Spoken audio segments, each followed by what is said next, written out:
So Mick, you've been off the road, away from Slipknot for a while. How's that been? Fattening. I enjoy sleeping and eating and relaxing, and yeah, it takes its toll. You quickly forget, like, the impact you have on people. You know what I mean, and the magnitude of some of the shit that you do, because, I mean, to us, we're just doing it, you know what I mean? Like, it's not a big fucking deal, and then later when you see it, and you've been away from it for so long, and it's easier to appreciate, what we actually do, and the gravity. And you look at the footage with, like all those thousands of people going nuts. I mean, do you miss that? Oh, definitely.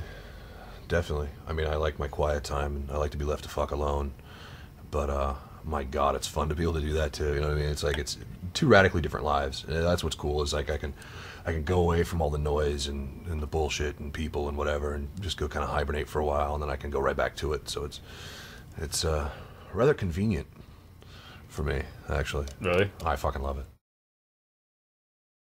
What's like the mental and physical effects of being in Slipknot for 10 years? Well, it's been it's always changing. I mean, because we're always changing, It takes a physical toll, that's for sure. All my life, I could never crack my neck. Now I just turn my head a little bit and it's fucking going. You wake up stiff and sore. I've blown my back out before.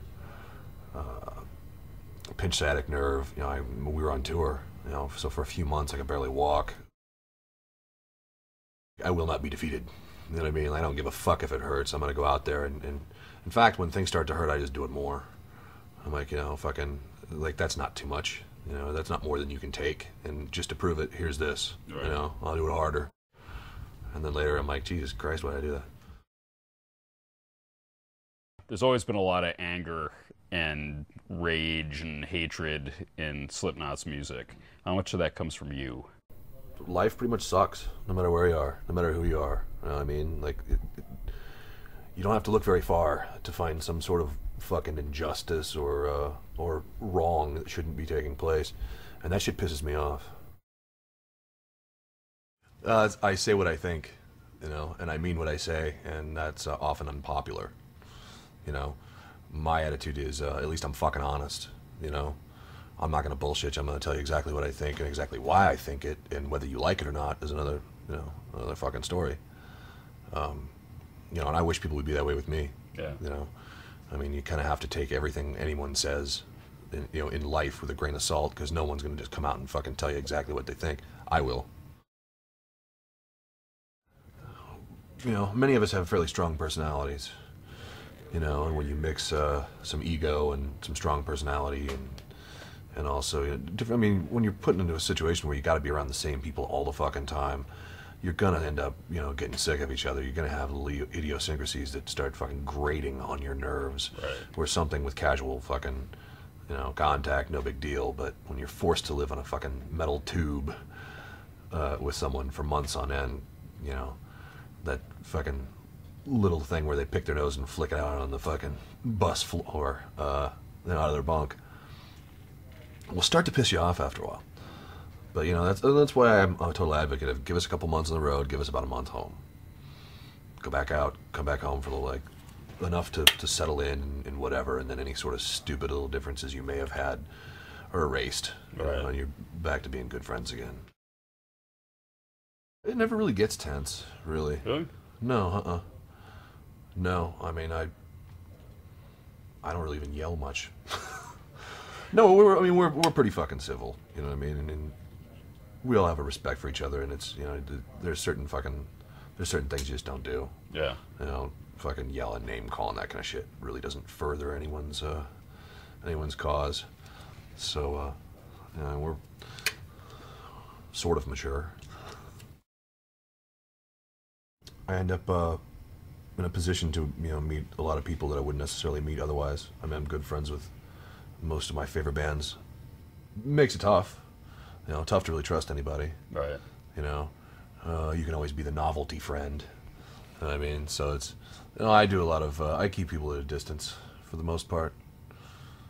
I can be friendly, but, trust is earned and it takes a long time. Yeah.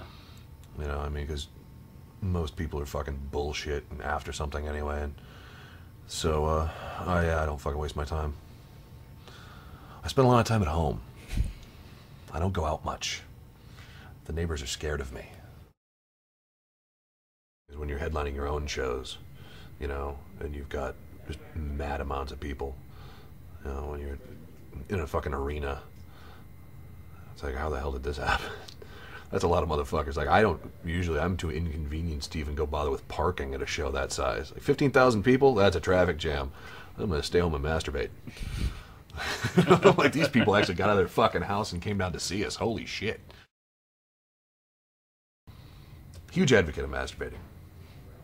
It's therapeutic. Keeps the body count low. I find my urge to kill dwindles after a good nut. Watch this DVD with your parents, kids. No, I can't be drawn into this type of question. All right. No, this will get ugly.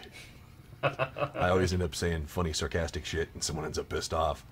I'm like, I'm kidding. And they're like, no, you weren't. No, but I was. So yeah, we should probably, for the sake of making another record, we should probably skip this fucking question. Because I know how I get, and you probably know how I get. I do know. So, yeah, you know how I get. So yeah, we should probably lose this one.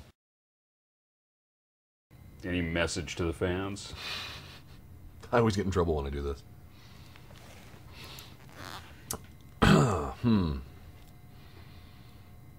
No.